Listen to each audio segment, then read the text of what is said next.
Serving as a bridge between the previous Resistance games on the PlayStation 3, Resistance Retribution brings the war against the Chimera to the PSP.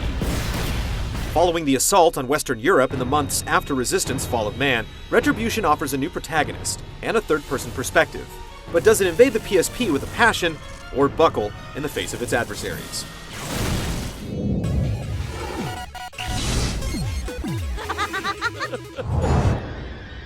Retribution follows the journey of James Grayson, a British soldier who has to execute his own brother in a Chimeran conversion center.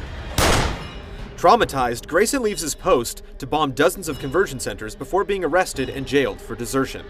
However, his experience is sought by the Maquis resistance, who grant him reprieve in return for guidance as they infiltrate European facilities to develop a serum that will counteract the Chimeran conversion process. Surprisingly, there's a greater emphasis on plot than in the console entries in the series. The story is told through a variety of devices, including CG cutscenes, in-game cinematics, journal entries, radio chatter, and historical narration, in the vein of the original game. Grayson contrasts Nathan Hale's heroic silence with a strong personality and a chip on his shoulder. So I get to be a grunt, working for the Marquis, taking orders from frogs and abroad. No thanks, sister. He doesn't trust his comrades, and they don't trust him. Bouchard insisted we recruit you, but I don't trust you. Overall, it's more developed and easier to follow than earlier games, but it's not a story that will bring you to tears.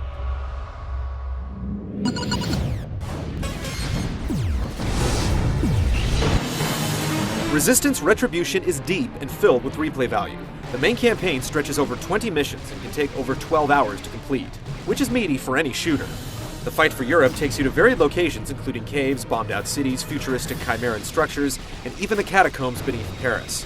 Each mission also features trophy-like challenges for players to test their skills, and explorers who seek out hidden intel are rewarded not only with an expanded story, but unlockable weapons as well. Your arsenal isn't limited in Retribution, so every new weapon you find is permanently added to your inventory, and you can return to earlier levels with your new guns. The standard assault rifle, rocket launcher, and the auger return, but Retribution also includes a chain gun packed with a recharging shield and the bullseye-like razor with a secondary function that ricochets shots across multiple walls and enemies. Multiplayer supports up to 8 players locally or online, splitting players into teams of Maquis and Cloven soldiers. Modes include Deathmatch, Capture the Flag, the node capturing containment option, and the zombie-style Assimilation, in which Cloven kills results in players changing sides against their Maquis comrades.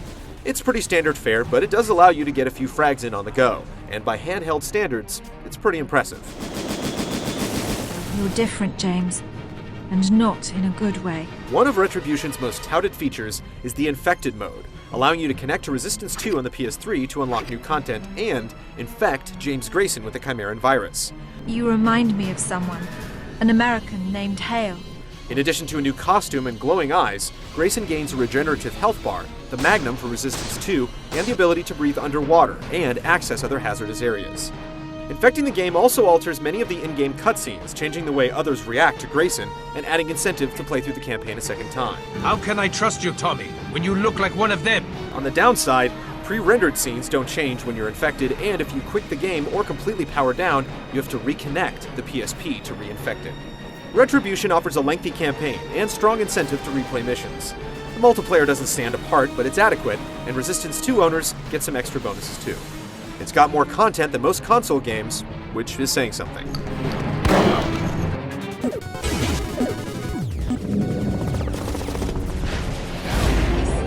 Instead of sticking with the first-person view of the past 2 games, Sony's Bend Studio has taken Resistance to third person, building on the tech from their previous projects in the Siphon Filter series. The developers' experience with the hardware shows, as they've implemented a number of features to counteract the portable's control limitations. Functions like taking cover and using a flashlight are context-sensitive, and the auto-aim feature locks your target to nearby enemies, making the game feel more like Metroid Prime than a standard headshot fest. Some weapons and enemies do require you to aim manually, but those creatures have significantly larger skulls, and secondary weapon functions let you slow down time with the sniper rifle, or redirect rockets mid-flight with the Lark.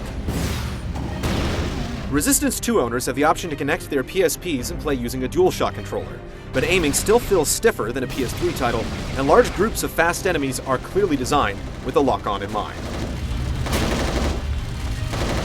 Individual enemies aren't that tough early on, but the game compensates with sheer numbers and mixes together enemies that require different strategies to take down.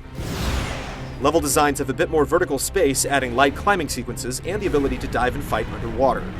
While there are a few major bosses along the way, you'll more often run into groups of mid-sized creatures like titans and mechs.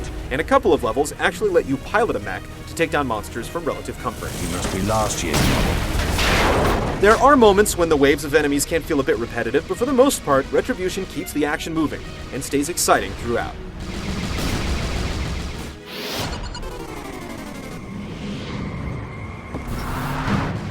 Resistance Retribution is one of the best looking games on the PSP, with large, detailed environments, great lighting effects, and smartly designed textures that do a great job of masking low poly character models.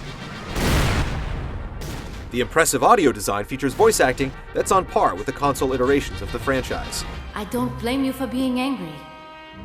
I am leaving for Paris soon. The orchestral soundtrack is fantastic during gripping action sequences, and haunting Russian folk tunes clue you into nearby secrets.